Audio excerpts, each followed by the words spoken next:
This is the time of good medicine. Alberto Villoldo just shared as he sat with a group of elders before I sat to record the book that rewrote me before the world got to see the version that eventually lands in your hands. It took years to marinate in the lessons that I gained as I went through the sacred sojourn of the soul, which is the version of the hero's journey I have come up with after marinating in this teaching for 3.5 years. It took time for me to understand each stage of the journey and the unraveling experience that it is before then we get rebuilt. Just as the caterpillar, when entering into the cocoon, feels it's about to die right before it becomes its prize, the butterfly. We have to understand how powerful we truly are when we surrender to the way we think things need to go. There's a poem that came into my awareness again today called Let Go. And in the end, after all of the things that are let go in the poem, it is about letting go of fear so that love can draw near and to be felt the whole time because it's always there. It's just when there is an energetic veil between us and truth, then we think that we are alone, that we are fearful, we become scared, and we change the order of the sacred and turn it into something less than it originally was and tell it it's less than it is. And eventually, if that belief is not strong enough within us, we will start to take on the doubt of others. And as we marinate in anything, then we begin to take on the flavor of something else. And then we forget that we didn't always feel that way or taste that way. And so we forget what we didn't know before, once we know it, to the level of not remembering not knowing it, which is the conscious competence, unconscious competence as the highest execution of that competence.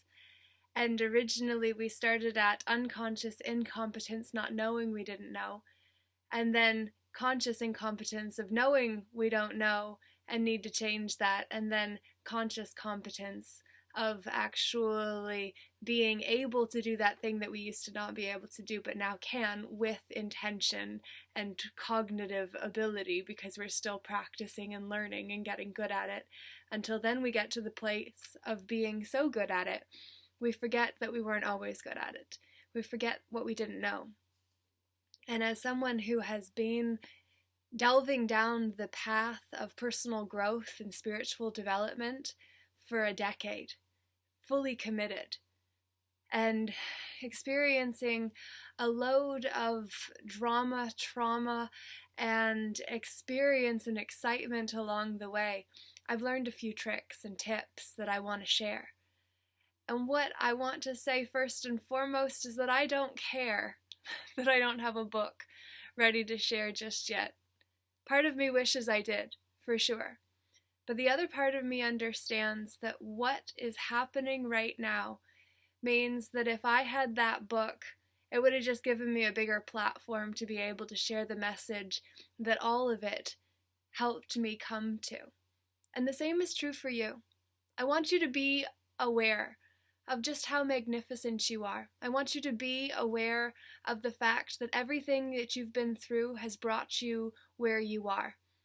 And as a coach, trained and certified, one of the things that most coaches have clients start out with is the wheel of life, which is 8 different sections of the pie, ultimately, each one representing an area of our life.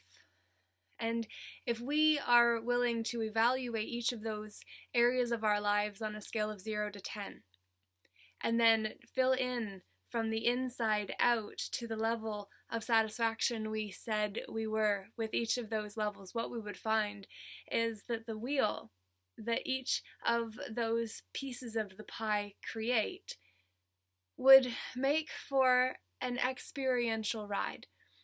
If there are very high and very low and in between areas of satisfaction in your life, then that wheel is going to be misshapen. And when you're riding on a misshapen wheel, it's difficult and it's bumpy and it's not necessarily comfortable. But when we are able to smooth out that ride and to become more satisfied, not because we are willing to settle for less, but because we are willing to change the way that we evaluate ourselves, everything changes. And that's what I wish for you. So I'm going to encourage you to start your journey with me into the book that rewrote me and ultimately was designed to help you from the very beginning anyway. The egoic part of me wanted the expensive business card to be able to give, to be able to say, hey, I'm established, I'm notorious, there's proof that I am an expert. Well, a book doesn't mean that you're an expert. It just means that you were brave enough to put your thoughts in one place and put it out there. Well, I'm doing that with this series instead, and the book will come. But right now I feel like what's most important is for us to develop an inner emotional resiliency and understanding that actually helps us come home to ourselves, and that's what I wish for you.